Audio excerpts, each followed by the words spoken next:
मुझे माफ कर दीजिएगा, मुझे नहीं मालूम था कि आप अंदर हैं। कोई बात नहीं। मैं तो बस आपके कपड़े रखने आई थी यहाँ।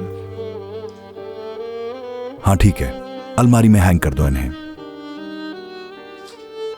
ठीक है, मैं हैंग करके चली जाऊंगी। काश के आपकी बीवी भी साथ आती फारूक साहब।